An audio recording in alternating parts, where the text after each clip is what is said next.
Right, so perhaps I'll start now, as I see lots of people have started to join us. So good evening all from the TRAPP'D team. My name is Jill Dunkley and I will act as the host for this evening. Welcome to our first TRAPP'D webinar. Whilst we would have chosen to hold this meeting in person, unfortunately circumstances mean it would be difficult, and this way we potentially allow more people the opportunity to join us. We are keen to share information with you, knowing that the South Gloss local plan process is imminent. Our agenda for tonight, running for about 90 minutes, will be: firstly, the premiere of our film, Say No to Buckover Development, paid for by the generosity of our concerned local supporters. Our sincere thanks to you all. This will be followed by a presentation from Leslie Forrest, Chair of South Gloss CPRE, analysing the South Gloss housing need and the potential threat posed to those figures from the West of England Combined Authority. Finally, the last presentation will be by Colin Gardner, co-chair of TRAPP'D, the Joint Spatial Plan, How Not to Plan.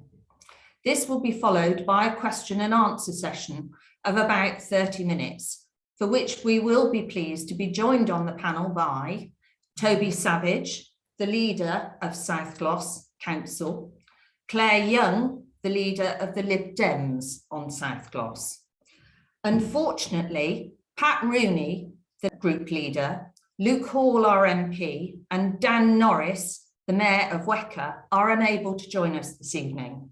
However, Luke Hall has sent a statement that we will refer to later, and Dan Norris has agreed to meet TRAPP'D representatives on the 8th of February.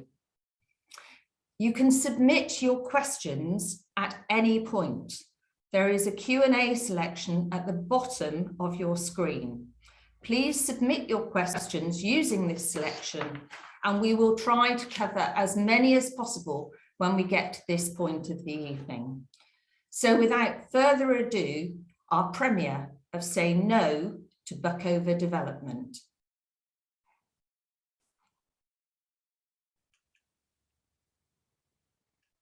Developers are pressing for a 3,000 house satellite development for Bristol at Buckover near Thornbury. The large greenfield site of over 200 hectares or 500 acres under single ownership makes it easy pickings for council planners trying to meet their housing targets. But residents are determined to save this valued countryside, with a survey by our MP Luke Hall showing 92% of residents saying no to Buckover. And it's not hard to see why. Public footpaths run through fields popular with dog walkers and hikers. This includes some of the last green spaces classified as best most versatile land. This high-quality agricultural land is becoming vanishingly rare across the whole southwest region and needs to be protected for our food production. The ancient town of Thornbury dates from the early 9th century and has grown to a pleasant market town in a rural setting within the bowl of the Severn Vale. Together with its distinctive surrounding hamlets, it's characterised by views over the surrounding countryside of the Severn Vale and its escarpment. The adjoining land of Buckover is an area of visual importance where the agricultural land, deer parkland and ancient woodland of the Fallfield Vale meets the visually important hillside escarpments of the Severn Ridges and the ancient woodlands of the Titherington Ridge. The views and panoramas also contribute to the distinctive identity of the area in terms of the ecology, amenity, recreational and agricultural value. An unintended consequence of the Greenbelt is that it creates a new boundary, with towns such as Thornbury, unfortunate to be situated at the fringe closest to Bristol, now finding itself under a development onslaught from greenfield development on three sides. But being beyond the Greenbelt does not mean that the land here is not green and attractive. Much of it is more worthy of this description than the majority of land within the protected zone. When the greenbelts were designed, it was inconceivable that the demands of the urban centres would affect areas so distant as Buckover. The government allows for a reduction in the target level of housing where a high percentage of land is protected, and this is what the council should be doing. Planning permission has been given for over 1,700 new houses since 2015, representing an increase in the size of the town by more than a third. By March 2020, just over half of these had been built. But with almost no investment in infrastructure, services like doctor surgeries and dentists are becoming increasingly overloaded. The same can be said of the road transport system, with commuter routes such as the A38 under strain at peak times and the town's car parks inadequate to cope with the demand.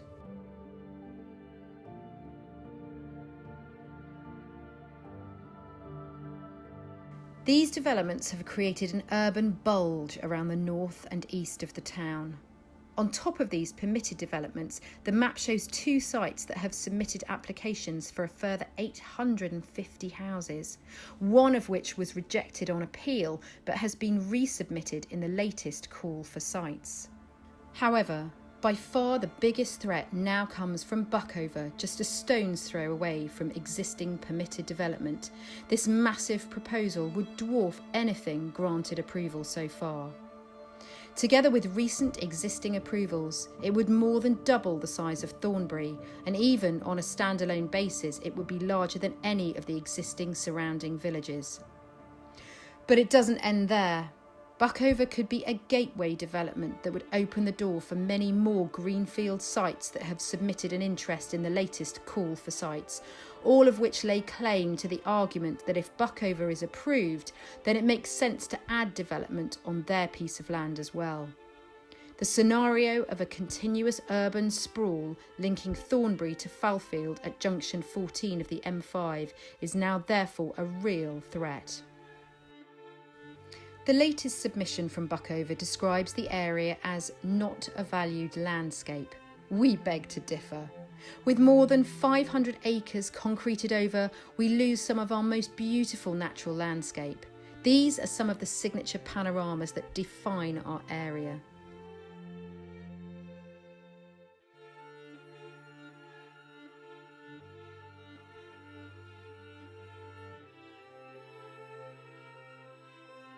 Providing habitat to wildlife, including a family of roe deer that live in the ancient woodland and surrounding fields of Buckover.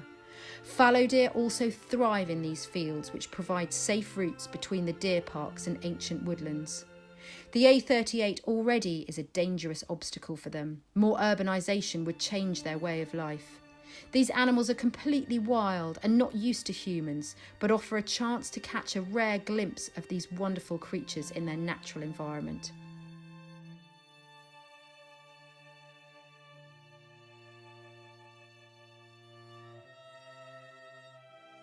The wheat fields in this best, most versatile land provide bread for our table tomorrow and nesting grounds for many birds today, especially for the skylark, whose distinctive song is the sound of summer for anyone enjoying these footpaths.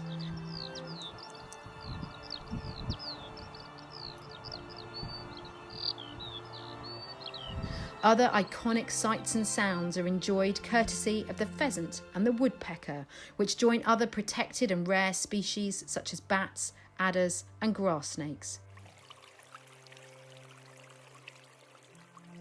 The irrigation channels help to maintain the soil quality and drain into ponds that attract waterfowl and create perfect conditions for the protected great crested newt, which have been recorded here in ecological surveys.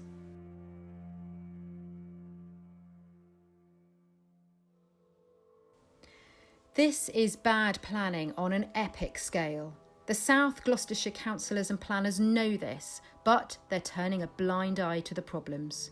Building a new commuter settlement bisected by the busy A38 will put further pressure on the road network and undermine the government's promised preference for brownfield urban development and the council's commitment for carbon neutrality. In a Freedom of Information request, an internal email from a senior transport officer quite rightly highlights that they still have big concerns about the transport implications of this proposal. The A38 is still of concern. The submission shows this going straight through the middle of the development, which is the strategic alternative to the M5 motorway, and during peak times this is an extremely busy route with holiday traffic often backed up through this area. The transport officer goes on to say, "I wouldn't pursue this on transport grounds, but this could be fudged if the other factors make this attractive to the council." Is there any evidence of this fudging already? Absolutely. The issue will be the impact of extra cars on the A38 from a huge satellite development such as Buckover at a time when the council has a commitment to achieve carbon neutrality by 2030. As we get into the new local plan 2020, we can expect make-believe suggestions about how many people would use the metro bus or other public transport to go to work, when the previous census showed that only 2% of us use the bus in Thornbury. We've already seen one report commissioned on the impact of the A38 suppressed by the council, with all freedom of information requests refused. Next, we see the first consultational document make a bizarre claim that major new developments around Thornbury will reduce car dependency. The influential think tank Transport for New Homes published a report in June 2020 which looked into the visions proposed for new garden villages and towns and compared that to reality. The main conclusion is that it looks like garden communities are to become car-based commuter estates. This would be typified by Buckover, where there's no access to high-capacity, high-volume public transport systems, and the proposed metro bus will not meet the needs of the community. The report goes on to comment that the councils need to think again about such proposals in line with the legal requirement to meet net zero carbon targets. This is mirrored in the government's statement on housing issued on the 16th of December 2020 that climate aspirations demand that we aim for a pattern of development that reduces the need for unnecessary high carbon travel. We don't need to concrete over our most precious land resources. The housing target for South Gloucestershire can be satisfied without destroying this. The combination of intelligent use of brownfield development opportunities and sites already given planning permission gives us sufficient housing to meet the government targets for the next 15 years. Give the message loud and clear to say no to Buckover.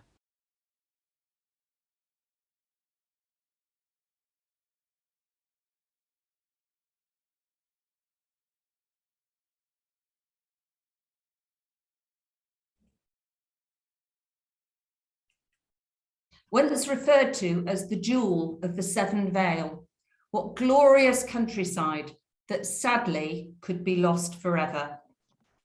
Only recently, George Eustace, the Environment Minister, announced plans for landscape recovery projects. So why would we decimate a landscape of best, most versatile land with associated teeming wildlife now? Please don't forget to add your questions. Now, over to Les. CPRE exists to protect rural England, and CPRE Avon and Bristol covers the west of England, and one of its 4 districts is South Gloucestershire, which I chair. I will show that South Gloucestershire's need for housing can be met without having to build more houses in the JSP strategic locations of Buckover, Charfield, Coldbridge Heath, Thornbury and Yate, and furthermore that these communities are unsustainable as locations for any of Bristol's overspill. I have already lapsed into acronyms with JSP, but here is the others that I will be using. The National Planning Policy Framework is the set of rules that govern the planning process and against which applications and decisions are tested. It is not law, but short of going to court, it will govern the process. Many perfectly logical arguments made against planning applications are rejected. Valid arguments must be based on this document. The planning practice guidance notes are those to be read with the MPPF. The Office for National Statistics predicts the numbers from which government decides the way a planning authority calculates its need, but politics do intercede. For example, although the PPG calls for the use of the latest information, government demands that the superseded figures for 2014 be used because they produce a higher number. An annual monitoring report is produced by each local authority. South Gloucestershire's is the basis for the calculations that follow and the conclusion that no more large housing sites are needed. The joint spatial plan was produced by the 4 West of England authorities and covered the period 2016 to 2036. Its purpose was to show how the region would develop and how this would be managed. It did not address the issues correctly. Instead, it promoted politically influenced solutions and then skewed the evidence to match. It was withdrawn after the inspectors suspended the public examination because they could not foresee them ever being persuaded that it was sound. The Spatial Development Strategy will be the replacement for the JSP. If lessons from the failure of the JSP have not been learnt, it too will be judged unsound. The Joint Local Transport Plan is concerned with the transport needs of the region, but whilst it warns again and again of past failures to match development with infrastructure, by the very size of its ambitions, it is set to repeat history. The best and most versatile land we've talked about in the film, so that's obvious. And WECA and WECA I will explain when I look at the area beyond South Gloucestershire. The MPPF calculation involves a multiplier called the affordability factor. This is derived from the relationship between an area's average house price and average earnings. In South Gloucestershire, this increases the need by 29%. Without it, the target would be 5,000 fewer than the number on the screen. The underlying hypothesis is that providing more housing sites will drive down prices, a theory debunked by many sources, including the government commissioned but ignored Letwin report. House price inflation has more to do with quantitative easing than supply. South Gloucestershire's plan is for 15 years, the minimum permitted duration, and the result is 21,180. The AMER for year ending April 20 shows that the exceeding windfalls permission has been given for 14,861 housing plots. It also predicts how many completions are expected each year. The rules allow for the inclusion of as of yet unidentified small sites of fewer than 10 houses, and they're called windfalls. The NPPF requires that the allowance be realistic. The AMR assumes 210 per year, but this is unrealistic because in every year since 2006, this has been exceeded. It quotes the average is 253. There is also a direction to use the latest figures, which the AMR records as 284. South Gloucester should be catering for many more windfall sites. Over 15 years, the difference between the discredited number used and recent performance almost equates to the Buckover site. The majority of the plots with planning approval in the AMR are on the large, or as the JSP defined them, strategic sites. The MPPF says small and medium sites are important because, amongst other things, they facilitate smaller builders entering the market and are usually built without the delays often experienced on large developments. You need look no further than Thornbury's Cleeve Park, where work has just started years after permission was granted. We predict these sites to yield 4,700, but as some come from existing but uncompleted sites, the net figure is 4,400. And this is our prediction of the range of the number of dwellings to be expected during the life of the plan, somewhere between 9 and 11% more than the affordability inflated need. Without that inflation, the overkill would be at least 42%. But make no mistake, these extra houses will not be built. So you may be dismissing me as a NIMBY. I assume that acronym is familiar, but my predictions are credible. I went to the JSP and took what its authors predicted for the 15-year period, removed the strategic sites, added back the number of plots already approved on those sites and the windfalls at realistic levels. And bingo, 23,000, an exact match. There is no need to destroy Buckover in order to satisfy the inflated target. Two serious issues arise from planning for more houses than are needed. First, instead of creating a buyer's market and driving down prices, the major developers, as Letman confirmed, will maintain prices by cutting back on the numbers built. Granting approvals for more land than is needed enables them to select the most attractive sites, not those best suited to what our communities need. Second, for the first 5 years of the plan, it is the yardstick against the 5-year land supply is judged. No 5-year land supply, and it becomes developer heaven. All sites are given no matter what, but Colin will say more on this. Rather than building in the urban areas close to facilities served by existing low carbon transport, they will rip up the scarce agricultural land and add to the levels of pollution. It runs contrary to the brownfield first instruction as well. Let us be clear, if Buckover is developed, it will be to feed either the greed of the developers or to fill South Gloucestershire's coffers, or both, not the need of the residents.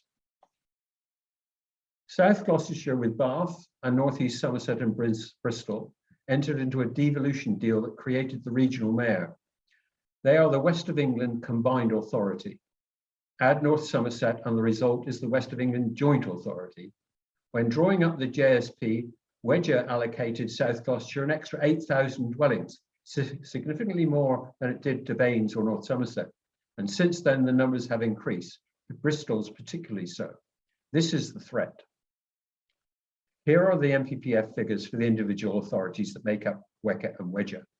Bristol's task is challenging, and its need for truly affordable houses is dire. North Somerset at one point was looking to its neighbours for help, but is now planning to cater for its own need. This could be to strengthen a case for not helping Bristol. To quell a backbench revolt, the government, rather than properly assess how many houses were needed, increased the targets for the cities. This is far from reality, mere dogma, conjured up to match a boast of building 300,000 houses a year, a figure plucked from the air. This is not only my view. In its 2021 report, the Commons Select Committee said much the same. This is the way the threat to our area arises. Bristol is building at about half the rate it needs to match this target. And if the thinking that prevailed in the JSP continues into the SDS, then South Gloucestershire will volunteer to take the majority of the shortfall. If Somerset declines to help, it could mean planning for twice as many plots as we need. As I have said already, setting a higher target is not benign. It has serious implications for our rural areas, including Buckover. Developers have long sought the removal of all planning restrictions, permitting them to select not where is best suited for development, but where the most profit can be extracted. In December of 2020, changes were made to the MPPF. Here you can see the latter, the PPG appears to address the issue. First, it is expected that the city's uplift should be met by the cities themselves, rather than the surrounding areas. Second, brownfield first and underutilized urban sites should be prioritized with optimum density for efficient use. Think about the space wasted on ground level car parks and sites that have no function outside business hours. The Georgian architecture of Bath and Clinton has 70+ dwellings per hectare. Victorian terraced working homes, even more. Third, build in the right places to make the most of existing infrastructure and to allow people to live nearby the services they rely on, making travel patterns more sustainable. Don't build in places that encourage commuting by private car. The MPPF also weighs in, directing that planning should support a low carbon future, contribute to radical reductions in greenhouse gas emissions, encourage the use of existing resources, convert existing buildings, support renewable and low carbon energy in existing infrastructure. This rules out siting development locations that promote commuting by private car, like Moreton Way and Butt Lane. Avoid building at low density. Note the comment about bus services. Low density needs subsidy or no service. High density does not mean high rise, neither does it preclude attractive, desirable homes. There are numerous examples of good design at densities exceeding 250 dwellings per hectare. 50 is classified as low to medium, and Thornbury illustrates what is happening. Along Moreton Way, car-dependent houses at 15 per hectare. In the town, on the brownfield sites of the former council offices, police station and cattle market, 120+ per hectare. But be wary. There were equally comforting words in the same documents when the JSP was ushered into the world. and this illustrates how WECA interpreted the result. The blue areas are the employment locations, with a halo indicating the area within which cycling or walking to work or to access services is feasible. The red dots show where WECA decided to put the houses. You don't need to look closely to see in the case of South Gloucestershire, some are as remote from where they were needed as it is possible to get. The yellow dots denote the communities judged unsustainable in serving the employment locations. Just look at the bottom right, a rash of yellow dots clustered around a strategic employment location. I can tell you every one of those communities has better services and is more sustainable than Charfield. The choices were political, and who took up the slack? South Gloucestershire. In an attempt to plead that the locations were sustainable, which the inspectors didn't swallow, WECA came up with this infrastructure plan, which was variously priced between 8 and 12 billion, not million, billion pounds. As a minimum, they needed to find and spend £1 million a day, every day, for 20 years. The map omitted 9 existing railway stations, the large yellow blobs, and those planned on the reopened Portishead line, all of which did not support the reasoning that led to the chosen development sites.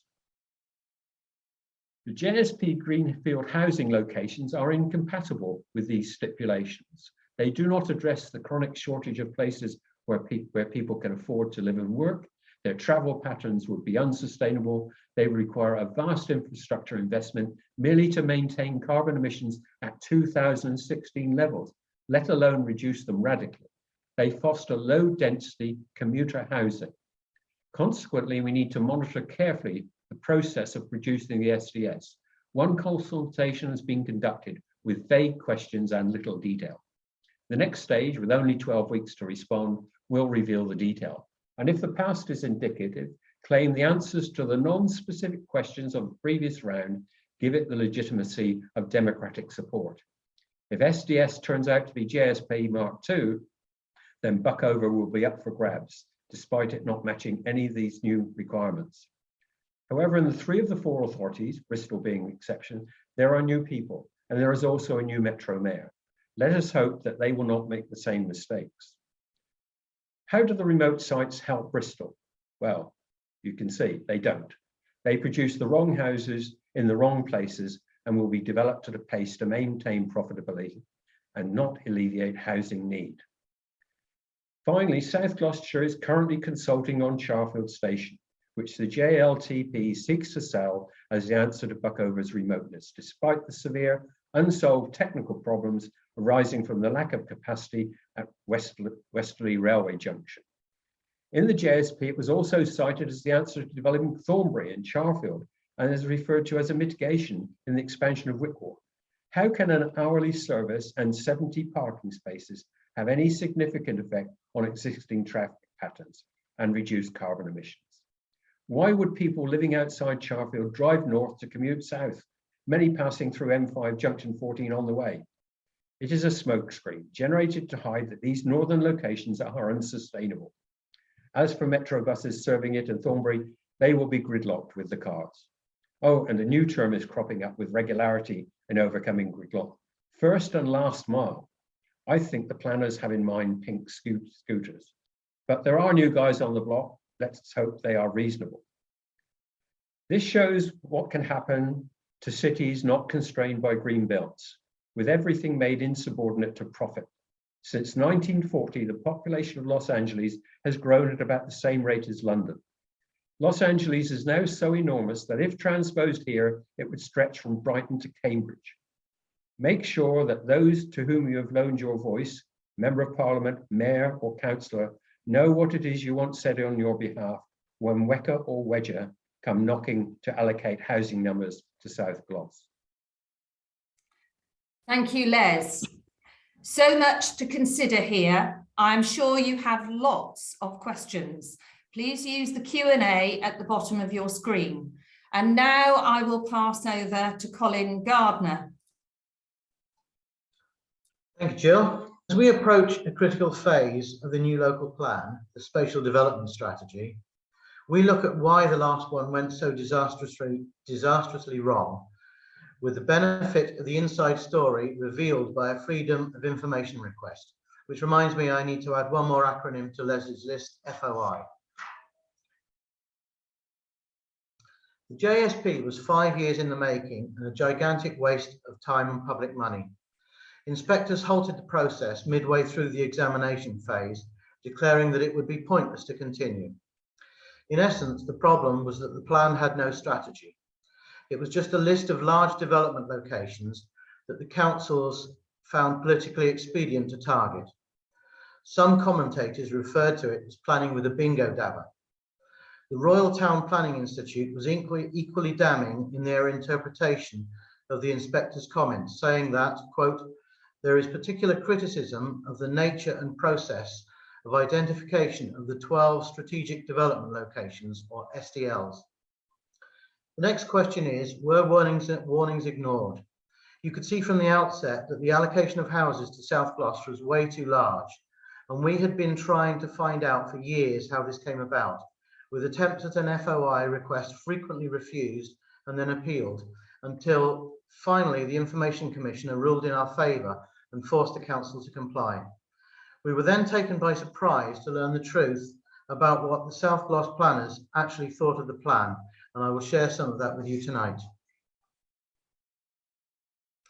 By the summer of 2016, council emails and briefings showed that internal WECA discussions on the allocation of housing to the 4 local authorities were coming to a head, and there was deep concern by South Gloss officials from the top down that not only was the proposed allocation unfair, but that the proposed selection of major development sites may not represent an optimal solution and could cause the plan to be rejected by inspectors.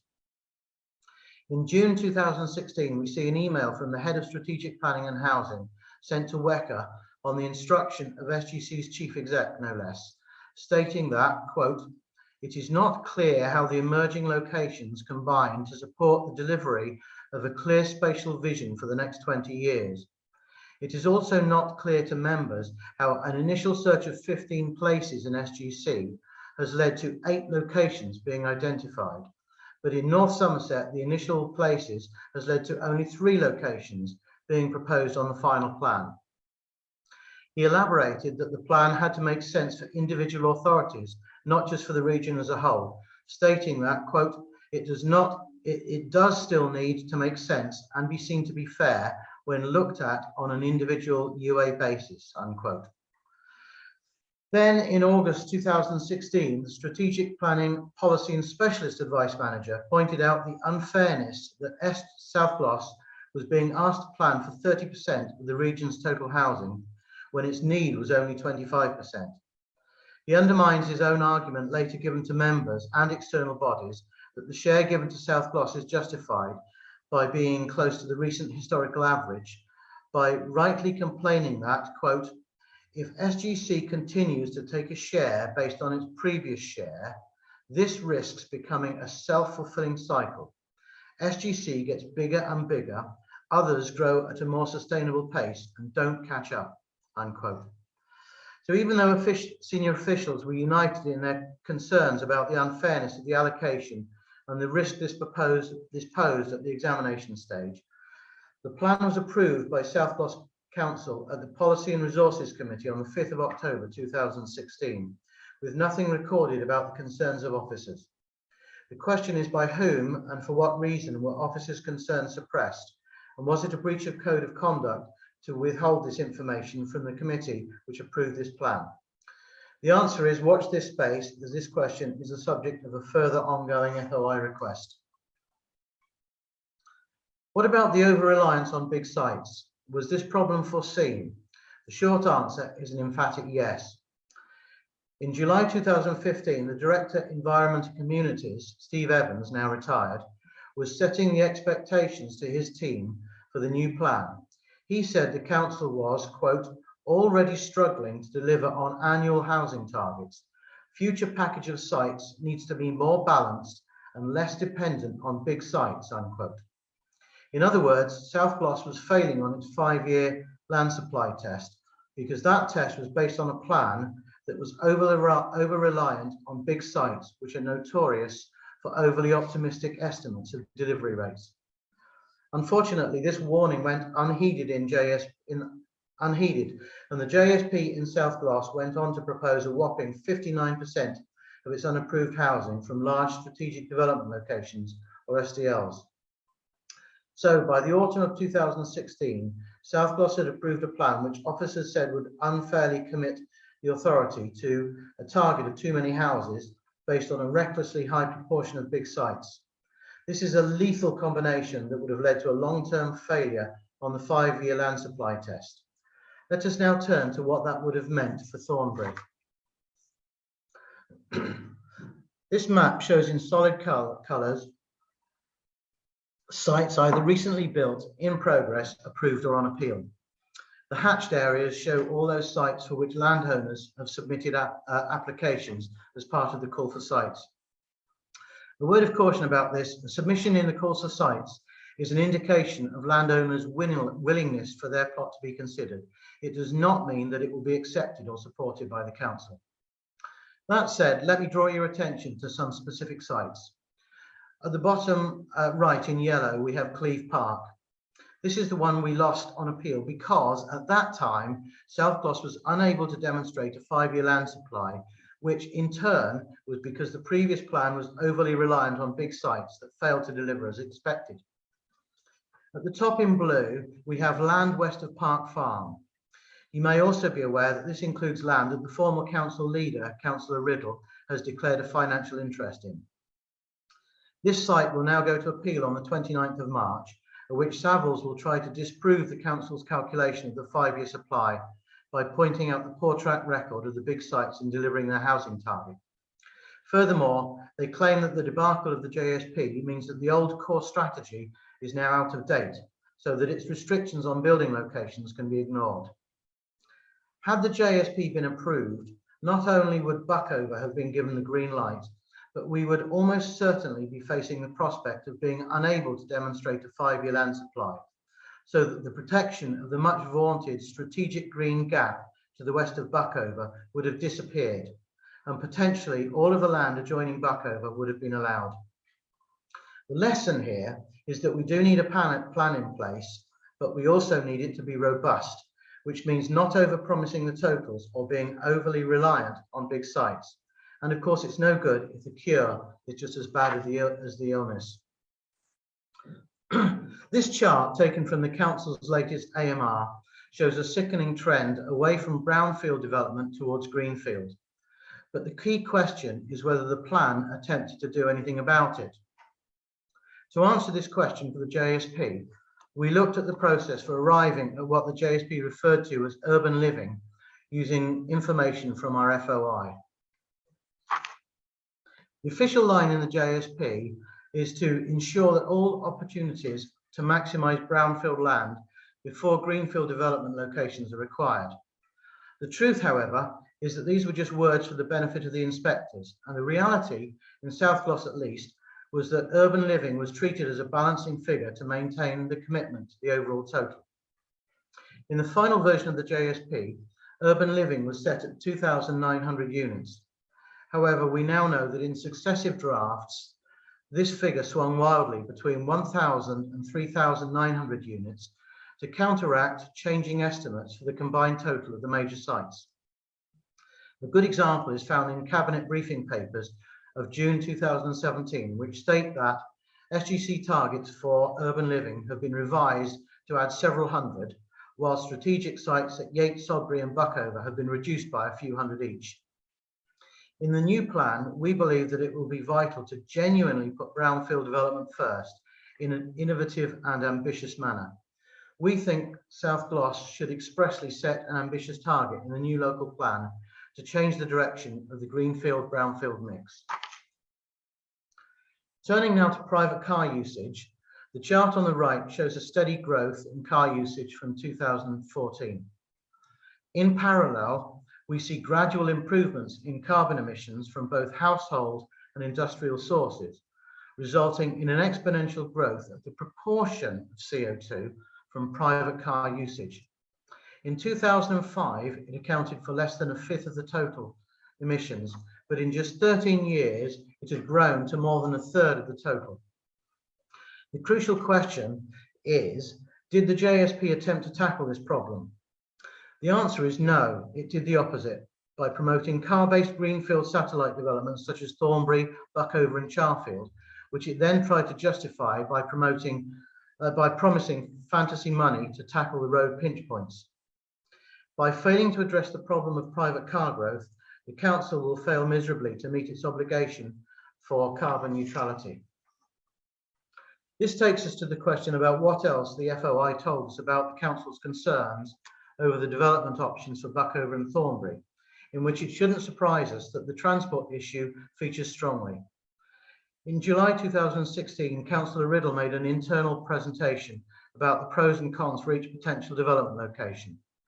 In relation to Thornbury, he noted key congestion areas on the A38 and junction 14 of the M5, and that as a strategic development location, it, quote, perpetuates further easterly expansion, further distorting the settlement. Those with a cynical disposition might observe that he doesn't mention the northerly expansion. We can also, regarding Buckover, the prominent downside is noted that it is, quote, a car-based development reliant on the A38. We can also reveal that WECA's master spreadsheet, which includes comments on all of the potential development sites within the region, states of Buckover that it is unclear whether this is a form of Thornbury expansion or a freestanding settlement. Should consider Buckover alongside Thornbury as part of local expansion. Before we come to the recommendations for the next version of the plan, the SDS, we need to remind ourselves about some important things that have changed since the JSP was produced. You know about the first two changes already from Leslie's presentation. The additional point I want to make about this is that the separation of North Somerset provides a clear test case for what life looks like outside of WECA. North Somerset will operate under the same duty to cooperate requirement as South Gloss. Let us be clear on this point. The leader of South Gloss Council has a veto over any WECA proposals and thereby has a means to demand no more housing target allocated to our authority than he thinks fair. Ultimately, South Gloss could choose to walk away from WECA if the alternative would be to export an unjustified amount of Bristol's unmet need. The third major change is the response to climate change, which includes a legal commitment to carbon neutrality for all of the region's authorities by 2030. In our view, the new plans should expressly measure the transport carbon footprint of each significant development location in a manner that can be properly tested during the examination in public. Finally, we would point out that the entire 500 houses proposed to be imposed on Thornbury during the JSP, and don't forget this was supposed to take us up to 2036, have now already been approved as speculative developments. Let me draw this together by summarising how the recent planning process has operated in South Gloss. It starts with the bits in blue that you and I don't normally see, unless of course we've been successful in our freedom of information appeals. They are the internal debates and negotiations on how many houses are targeted, i.e. how much of Bristol's unmet need we're prepared to accept, linked to the question of which locations are politically acceptable as strategic development locations to largely satisfy this target. As we have seen in our FOI, these questions were decided on our behalf by WECA officials in the JSP. Then comes an afterthought to say that urban living is a balancing number to maintain the overall target as the quantum from SDLs flexes. The next stage of the process I've loosely called strategy, but in reality is the construction of a narrative to justify the conclusions already reached, including a fantasy wish list of funding to mitigate the road transport pinch points created by the SDLs. This is the visible bit of the process and is a huge exercise involving consultant studies and thousands of pages of charts, tables and arguments produced at an undisclosed cost, none of which has any decision-making value. You don't have to take my word for it that the plan had no strategy. You can read about it in the inspector's conclusions or the RTPI's summary of the debacle. The outcome shown in red should then come as no surprise. An accelerated growth in private car usage leading to an increased carbon footprint with greenfield development dominating the mix, followed later by an inevitable failure to demonstrate the 5-year land supply caused by the deadly combination of an overambitious target facilitated by big developments, allowing a speculator's free-for-all. The upshot is the disappearance of our green spaces to car-based settlements that distort the shape of our towns, with no pre-planned infrastructure and growing congestion. This in turn leads to the decision to restart the process all over again before the plan is a quarter of the way through its intended shelf life. What then would a sustainable process look like? Well, it would start from a strategy built around 2 key principles. First, to fulfill a policy objective to reverse the trend that has seen greenfield development dominate the mix by thinking about creative ways to achieve a stretching target for urban living. Second, to set policy objectives to encourage smaller builders on smaller sites that will broaden the base of developers and thereby spread the delivery risk. These 2 foundation policies could be supported by secondary good practice objectives, such as avoiding building on farmland, officially designated as best, most versatile land. To use our own senior planner's phrase, we must then break the cycle whereby South Gloss grows bigger and bigger, whilst others grow more sustainably and never catch up. This means never again allowing South Gloss to be WECA's useful idiot, refusing to accept any contribution to Bristol's unmet need that cannot be satisfied by the above strategy. Leslie's presentation showed that South Gloss's need can comfortably be met through a combination of urban living and smaller developments. This is what we should be aiming to do. Finally, even though we don't think it would be necessary to resort to the failed model of pursuing large-scale developments, we would urge the Council to insist that if it should propose big sites, it must explicitly measure the impact of any such proposals on private car usage in a manner that can be rigorously tested, and also of the overall spatial transport impact on the carbon target for neutrality by 2030. We believe that pursuing this model will lead to a sustainable development process that the government's planning objective of putting brownfield development first, whilst maintaining a serious attempt to tackle the problem of growth of private car usage. Such a sustainable process would give a high degree of certainty of being able to maintain a 5-year land supply and thereby make development plan-led, supported by appropriate infrastructure. We understand that the Spatial Development Strategy will be published in draft form for consultation in the spring, which means that right now we're in the equivalent of the summer of 2016 for the JSP, when the decisions were being cemented. Once the draft is published, it will not change, no matter what feedback comes from consultation, unless the inspectors force a change. Now is therefore the last moment that we have as residents to try to influence the council leadership to produce a better spatial strategy, one that meets the need for housing in South Gloss in a manner that safeguards as much of our precious greenfield land, not a developer-led plan that panders to the planner's craving for mega development and an easy solution to the problem of how to cater for massive unmet need for the inner city homes. Following publication, there will be a statutory 12-week consultation period. For the authors of the SDS, the consultation is a necessary hurdle to jump.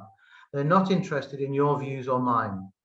However, data must be gathered about the nature of comments, and all comments are potentially available to the inspectors during the examination in public. So if there is anything in the draft SDS that you do not agree with, then please get involved and make your voice heard. Thank you. Jill. Thank you, Colin. Plenty of scope for more questions here via our Q&A button at the bottom of your screen.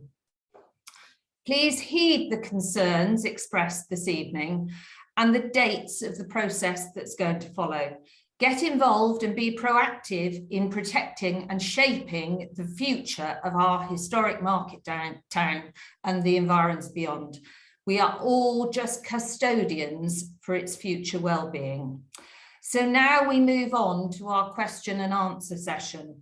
Perhaps at this point, I can paraphrase the statement from our MP, Luke Hall. The full statement will be on our website.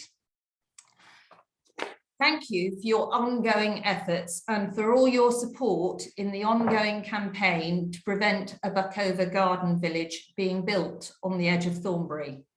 I have always campaigned fiercely against these inappropriate proposals to slap such a vast extension onto the edge of Thornbury that would transform the identity of our town and infringe upon our landscape and natural environment, and undermine Thornbury's heritage and public services. I will continue to make the case that Buckover is an unsustainable proposal, placing huge pressure and strain on the A38 and a near total reliance on Thornbury's schools, transport network, and crucially, our health services. It cannot be supported. Together, we have previously surveyed every household in Thornbury and Alveston, and the results demonstrated the complete lack of community support for the Buckover plans. It would simply be wrong for South Gloucestershire Council or WECA to pursue the Buckover plans again in this form or any other. South Gloucestershire Council and WECA have a responsibility to make sure that any development proposal is sustainable. Buckover isn't and never was.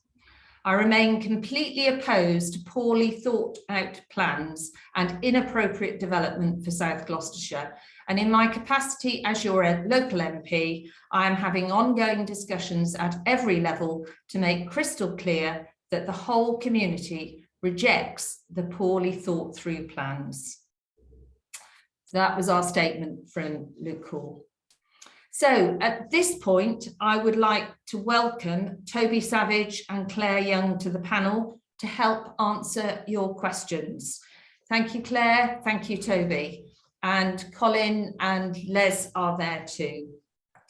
So perhaps to kick off, I will ask from TRAPP'D of Toby, having seen the film, has the Buckover film helped you to understand the strength of feeling in the town against this proposal and the problem of speculative development for Thornbury as a whole?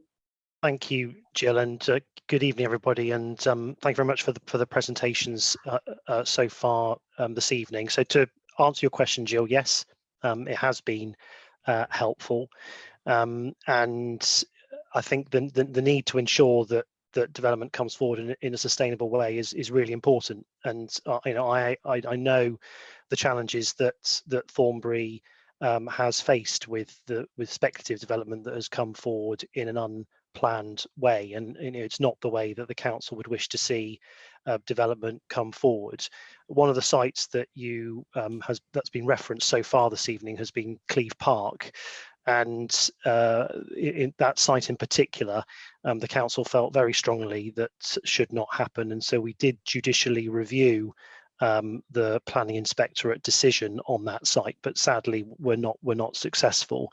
But we have tried to pull the various levers that we have to try to shape development that comes forward, not just in Thornbury but across the wider South Gloucestershire area. But unfortunately, it's not all within our control, and decisions get made and proposals come forward that we would not wish to see, and that has certainly been the case in Thornbury over recent years. Okay, and perhaps to Claire, we saw in Colin's presentation that officers had serious concerns about the proposals that were later approved by the Policies and Resources Committee in October 2016. As a member of that committee, were you made aware of those concerns? I don't recall being made aware of those concerns, no. That's a grave shame. And Toby, yourself? I wasn't a member of that committee in 2016. I think I was chairing the council's health scrutiny committee at that time. If I can add something, Chair, obviously by 2016, although the committee system was still in place, the Conservatives had a majority. So, and at that point, the following year, it changed back to a cabinet system. So, you know, we were not the group in charge. We did not have the majority. So it's not necessarily the case that what we would have heard would have been what the ruling group would have heard. Right. And Toby, you weren't made aware of those via the ruling group process? I would have seen the committee papers as all councillors would have got sent them, but crucially, not being a member of that committee would have just meant that I wouldn't have paid as much attention to those as the papers for the committees that I did serve on. And as I said, in that time, I chaired the council's health scrutiny committee. Jill, can I just say? Yes, please do. I agree with what's been said. First of all, this was, of course, before Toby's tenure as leader of the council. And secondly, I've seen all the papers that went to that committee, and Claire is quite right that their objections were voiced to the plans that were put forward at that time. So there's no suggestion that it was anything of a cosy committee. I think the thing that really shocked me when I saw the comments from the FOIs was that it was clear that officers had real concerns, and yet there's nothing in any of the papers that suggests that that was a problem. And so you wonder whether it's right that an important committee like that makes those decisions should not have access to that sort of information. And that was my concern. Indeed. So I have another question here from Michael Hanford. Will SGC refuse to accept Bristol's excess housing need? So the conversations about housing numbers are happening at the moment, and as has been made clear through the presentations that we've had earlier this evening, that is a challenging conversation to have, because we clearly have South Gloucestershire's own need that is difficult enough to meet in terms of the sorts of sites that will need to come forward to meet that need without having to accommodate another area's housing need. But the advice that we are receiving, legal as well as technical planning advice, is that we do need to consider the options for how the West of England as a whole can meet the future housing and job needs for our populations. But as it stands today, I have not seen the evidence that suggests that South Gloucestershire could meet a share of Bristol's unmet need. But I don't have a closed mind on that, and will consider the information that comes forward over the coming months to come to a view on that. So hopefully that answers Michael's question as best as I can.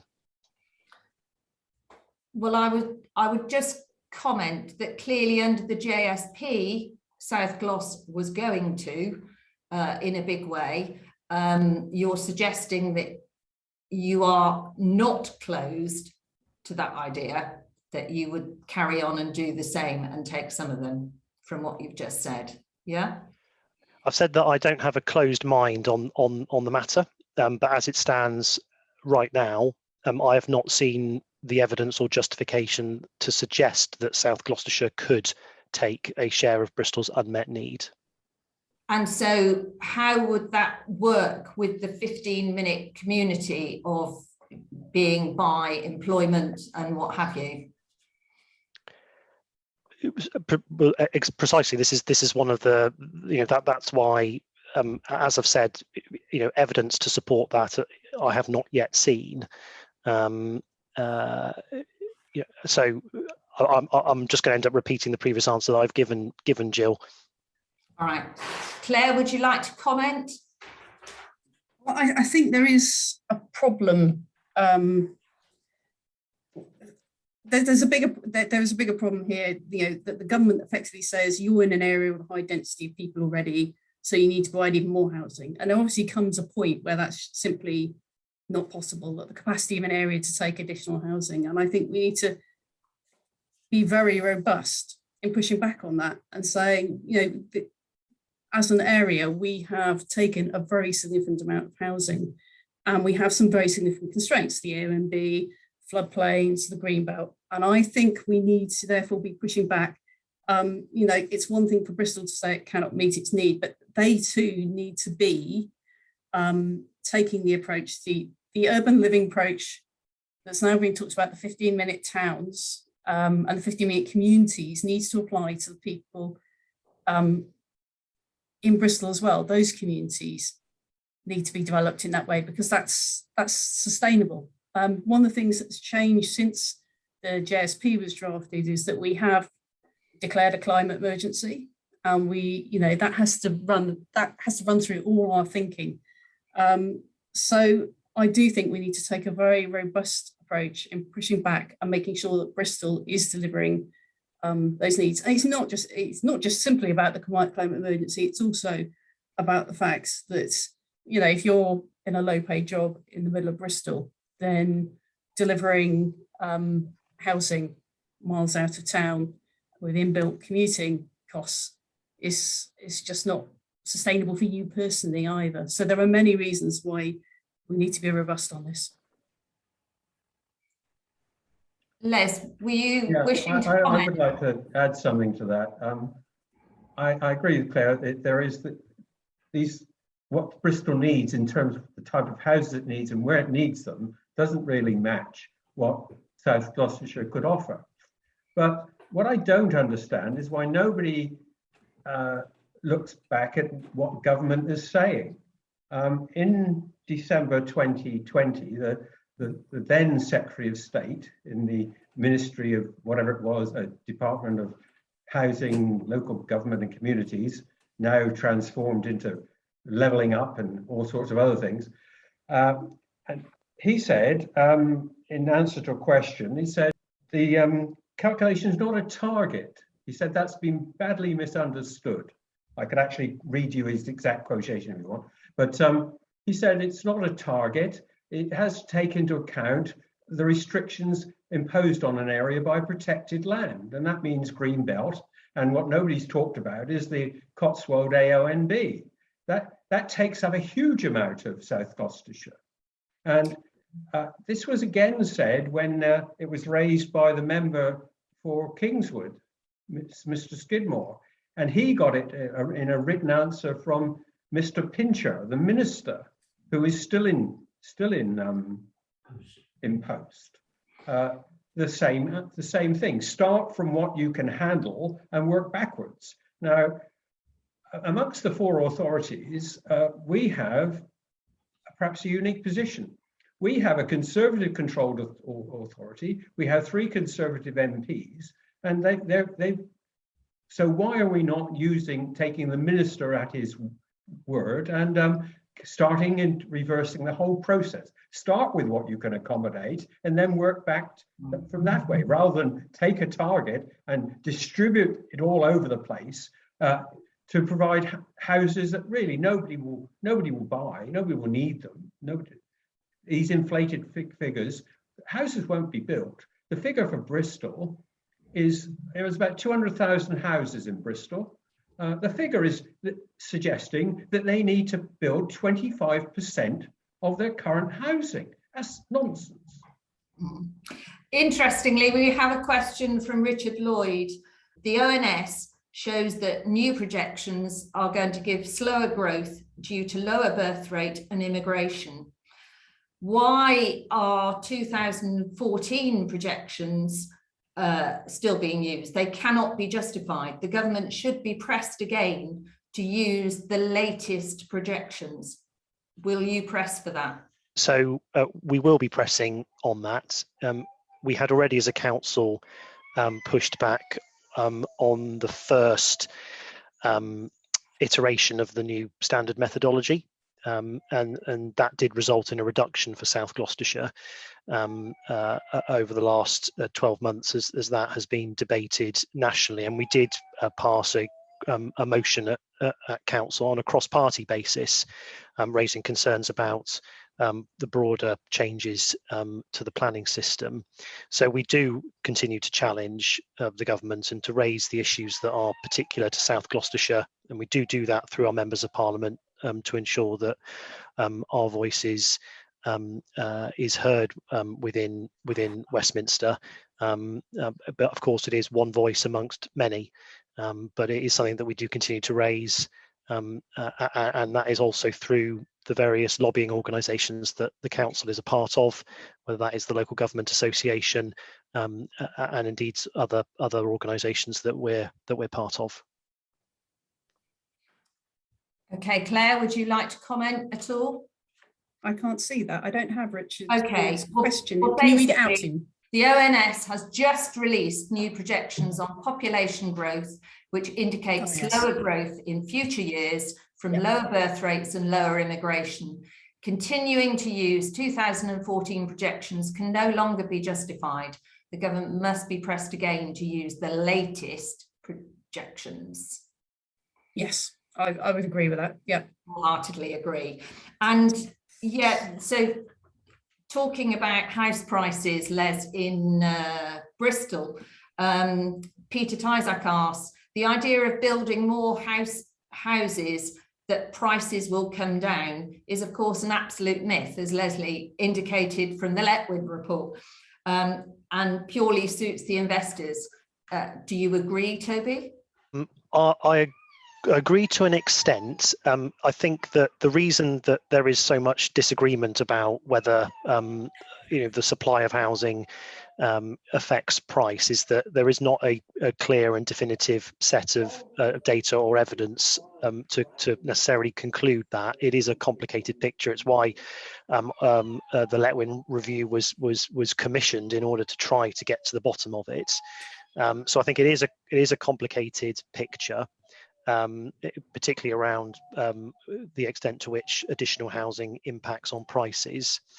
Of course, one of the other pieces of evidence that we have to consider when we're planning for future homes are things like our housing waiting list, where we know that there are real people waiting to be housed in appropriate accommodation. So it may be the case that extra housing might not necessarily impact on prices, but it will impact upon the number of people who are waiting to be housed. So there's a plethora of evidence and technical work that we need to rely upon when we're making our decisions about housing numbers and where to build them.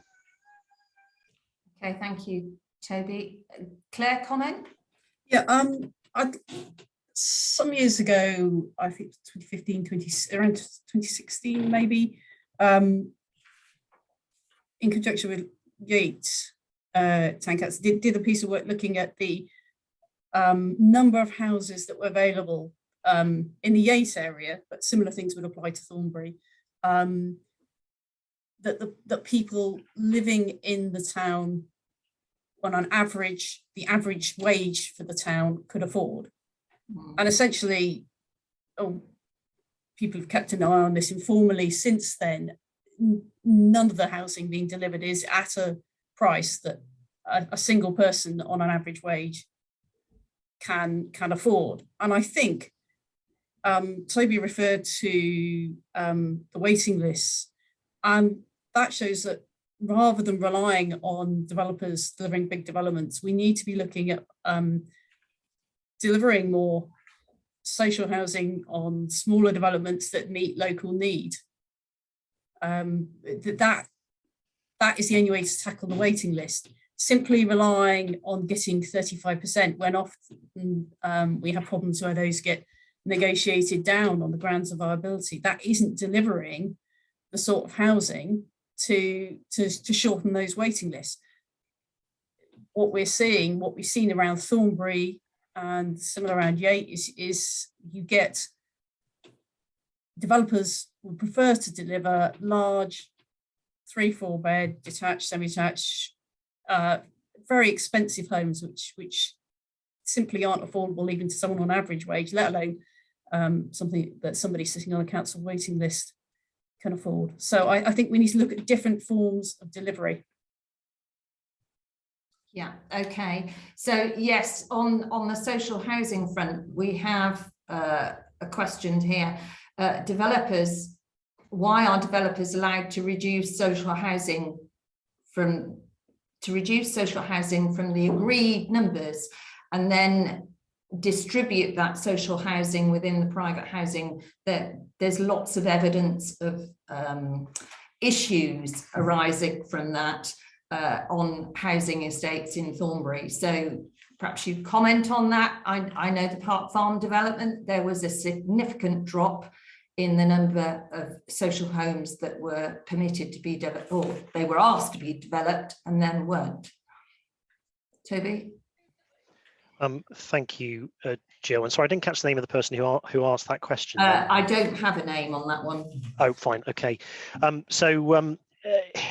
It is a feature of our planning system, and we have a national planning system that where applicants are able to come back and renegotiate their planning obligations, including around affordable housing, if they are able to demonstrate a viability challenge. So because the affordable housing is in effect something that they as the developer have to pick up the tab for,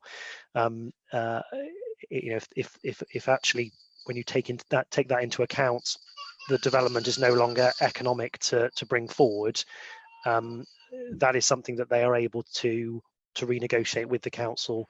They do have to provide evidence to support that, but it is a feature of our national planning system that is allowed, however frustrating it is. In terms of just on affordable housing more generally, we actually have a very good record of delivering affordable housing across South Gloucestershire as a whole. We're delivering some of the highest numbers of affordable homes, and when I say affordable, I mean from shared ownership to social rent to affordable rent, so all of the categories of affordable housing.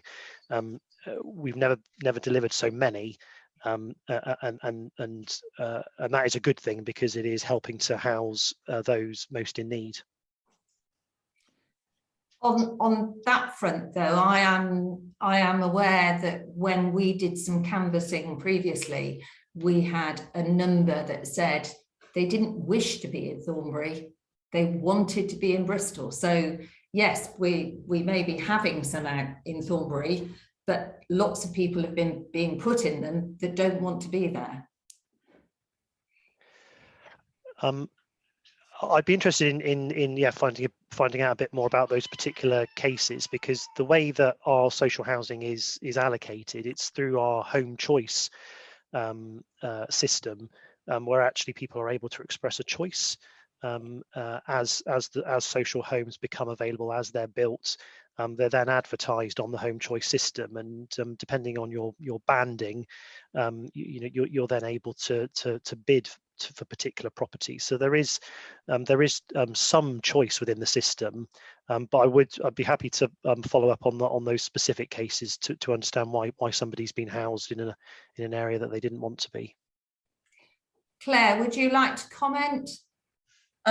Firstly, I know my colleagues, Thornbury ward councillors, fought tooth and nail when the proposal for dropping the number of affordable housing, the proportion of affordable housing on that development happened, and sadly, they didn't win, but they really fought that one tooth and nail, and it is a national problem, and effectively it takes the risk away from the private developers for overpaying for the land. I mean, if the development isn't viable, it means they've effectively paid too much for the land. Why are we taking that risk away from them? There aren't many industries where we do that, and it's not clear why it should apply to developers. So that's something that needs to change nationally. Okay, thank you for that. I have a question here that was posed. I don't know who it was from. Does WECA have to comply with the stated MPPF totals for housing? Thank you for whoever it was that submitted that question. So I think picking up on Les's point earlier, the housing numbers that are published as part of the standard methodology, they are, whilst they're targets, as Les has said, and I've heard this directly from ministers as well, that you don't have to meet them, provided you are able to properly evidence why not? So it is conceivable that WECA could come forward with a spatial development strategy that does not meet the stated totals across the three authorities, Bristol, South Gloucestershire and Bath and North East Somerset, but they would need, that would need to be properly evidenced and the technical justification for that very clearly set out. Claire, would you like to comment at all to that one? Yeah, there is room in the NPPF. Paragraph 11 talks about being able to adjust your figure.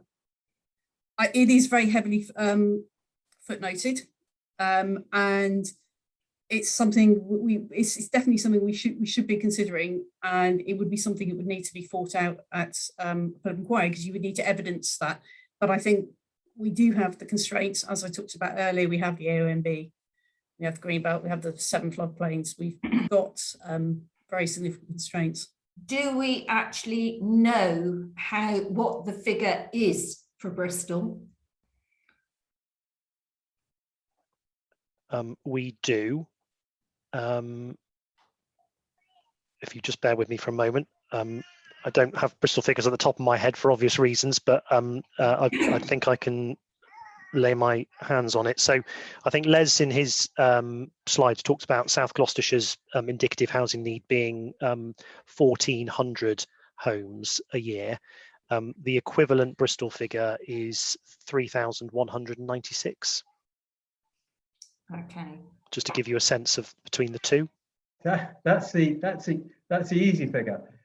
What the real figure is, how many houses can Bristol expect to handle?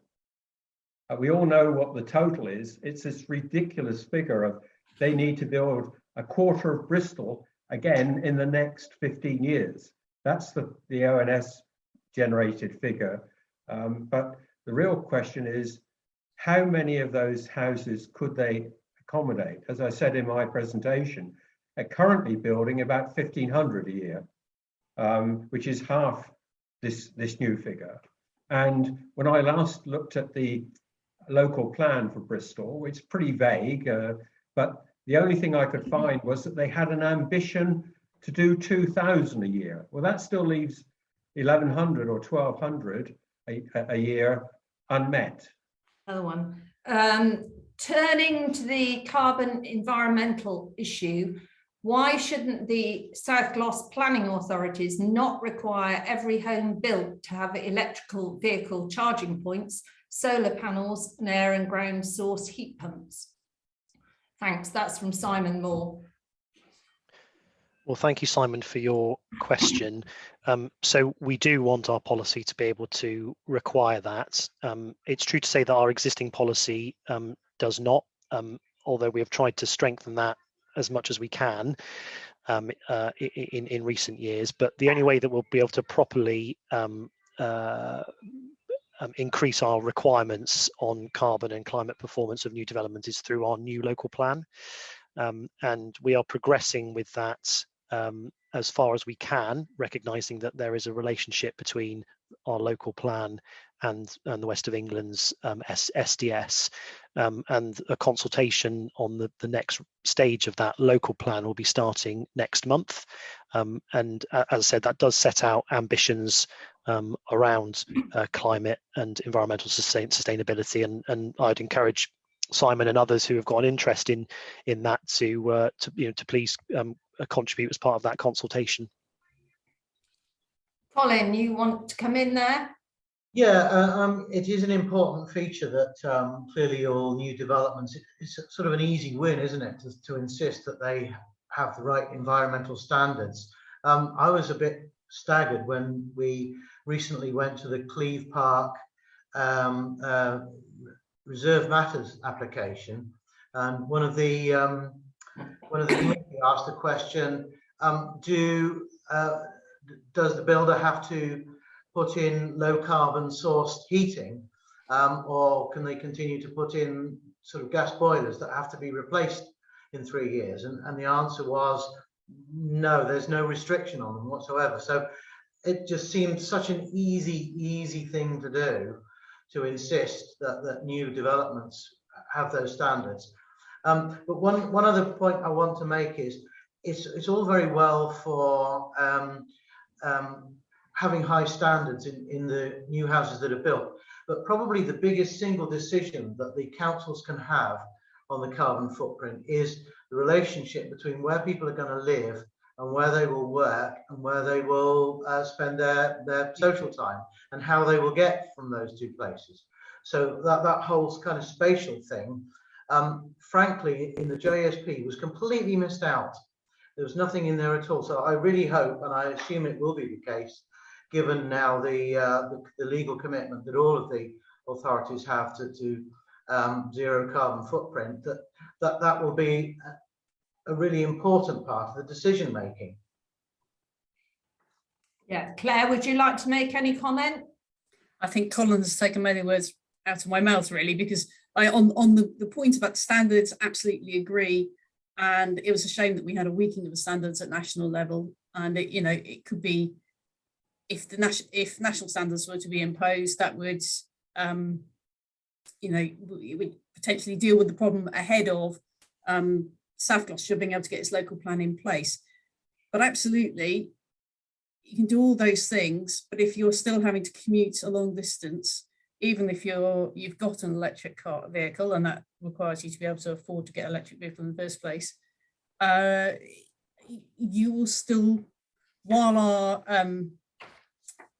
national grid, there's a long way to go in decarbonising still, you will still be creating significant carbon emissions. So the locational strategy is vital to reducing the carbon footprint of new homes. Yeah. So yes, we have a question from Michael Hanford.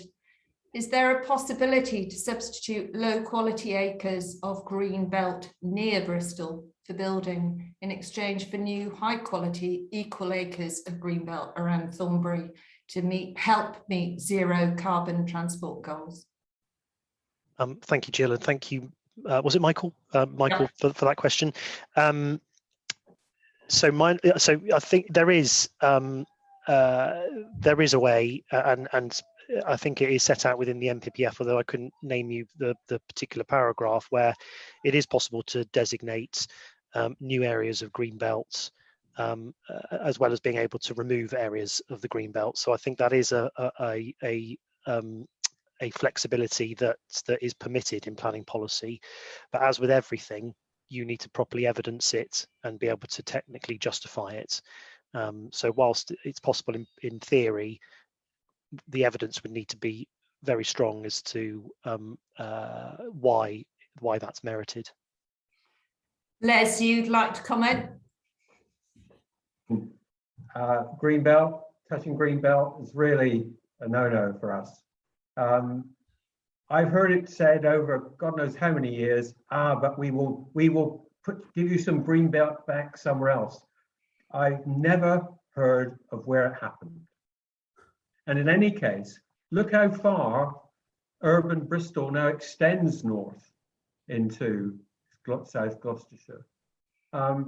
In the local plan, they trumped the triumph of using the green belt to keep Bristol from sprawling. Well, go back to 1973 when Avon was created and look at how big urban Bristol was then. And now look how much of that green belt is already gone. Bristol now reaches the M5. It didn't in 1973. It was nowhere near there. So all the time there's been a little cut here and a little cut there. And all that's happened is that the urban areas moved further and further and further north.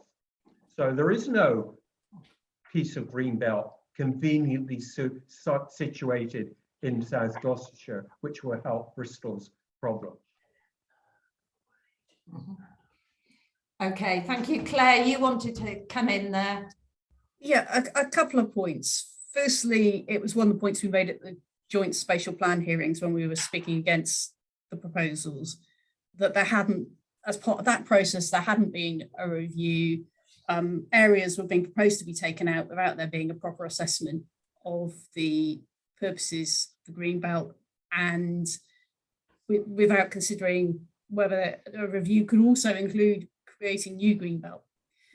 But I think it's really important when thinking about green belt to understand that it's a separate issue from the ecological quality, the biodiversity, and from the best and most versatile agricultural land. They're all different things. The purposes of the green belt are very much about resisting urban sprawl. And if you look at a map and you look at places next to the urban fringe of Bristol, there are the green belt is incredibly narrow in places. There isn't room to take that and maintain the purpose. It's not about the ecological quality of that land or the quality of the farmland. It's about preventing the sprawl, preventing communities from merging with each other. And I think this is often, all these points get conflated into one. They're all really, really important issues, which need to be considered, but they are not the same issue. So I think that's important to understand. Okay, thank you. We have had a number of questions come in that we haven't managed to get to, and I'm conscious that time is now marching on. So I just wanted to give Toby and Claire a chance to say something now before we perhaps wrap up. But what I will say is we will take your questions and we will pass them on to Toby and Claire and hopefully get some written answers to you for those questions. So Toby, would you like to make a comment? Thank you, Jill. Yeah, there was just something that I hadn't really had a chance to expand much on, and I think it is our approach to trying to encourage far more brownfield development in South Gloucestershire. So in the last few years, we have published a brownfield land register that is available on the council's website, and it shows what we believe to be the available brownfield sites, and an estimate for what those sites could deliver in terms of housing. So that is published on the council's website. It's updated annually. If people think that there are locations that should be on there that are not, then please do send those through. The other element to encouraging brownfield regeneration has also been our approach to master plans. So we are rolling out a series of master plans across South Gloucestershire. We have started in Yate and Kingswood, where we have been doing a huge amount of work with the communities there to understand how, in line with the community's aspirations there, we're able to bring forward brownfield regeneration, new homes, new jobs, that does minimise our need to allocate homes on greenfield sites, whether they're greenbelt or not. And we're also active in acquiring land to try to drive that forward. So not simply relying on planning policy as our only tool to do that. And that's why we've made a number of acquisitions of land in Kingswood and in Yate in order to give some teeth to that brownfield first approach. So I just wanted to give some assurances that I think we're trying to leave no stone unturned when it comes to maximising brownfield land, so we can minimise the impact on the countryside. But it's also important just to manage expectations that I think we will still need to build on greenfields even after putting all that effort into brownfield, but obviously we'll come forward with those details over the coming months on that. But just to say in closing, my comments in closing, Jill, was just to thank everybody for their questions this evening, and for those who have listened and not submitted questions. Thank you to you and colleagues for organising this evening. I think we are determined to learn the lessons of the JSP and ensure that we can have robust new policies in place that give us the best possible chance of securing the development that we deserve, and to ultimately raise the bar of new development coming forward in South Gloucestershire. So thank you. Claire? Yes, thank you. And I'd like to echo those thanks for both to everyone in TRAPP'D for organising this event, and for the people who've asked questions and attended. It's great to see that there is so much interest in this issue, because I think it's really important that we get to hear local people's views, and that local people continue to make their voices heard. I think we showed with the joint spatial plan, where I and my colleagues, we opposed Buckover from the start, and we were there at the public inquiry. We were speaking against the joint spatial plan alongside people from TRAPP'D and Les and others. And I think that shows actually it is worth speaking, and at every stage. I don't want anyone to feel put off. Earlier on, we were talking about the sense that, well, decisions are already made. I think what the joint spatial plan hearing showed was that it's worth making the point at every stage. We were making the same arguments at that hearing that we made in earlier things. It's important not to give up, and to keep making your points. So I hope people will do that. And I look forward to receiving the questions to answer in writing. It's a shame we haven't had more time this evening to answer everything. But thank you very much to everyone. Okay, thank you, Claire. So yes, thank you both. And I'm afraid we do now need to draw proceedings to a close. So a very sincere thank you to Colin and to Les for their presentations, to the panelists for answering the questions, and to you all for showing your care of the environment in which we all live. So on the TRAPP'D website, you will find our film. Share it far and wide, because we will be using it to support our case for saving this wonderful countryside and the countryside in and around Thornbury. There will also be a recording of tonight's webinar so that you can revisit it, and those that have missed it can catch up. We will keep you updated on the ongoing process and how you can get involved. And please continue to pose your questions either directly to the local authority or via our website, and we will endeavour to obtain a response. We were so pleased to see so many of you attending this evening. Many thanks again, and we look forward to being able to meet in person for the next phases of this process. So thank you once again. Good night.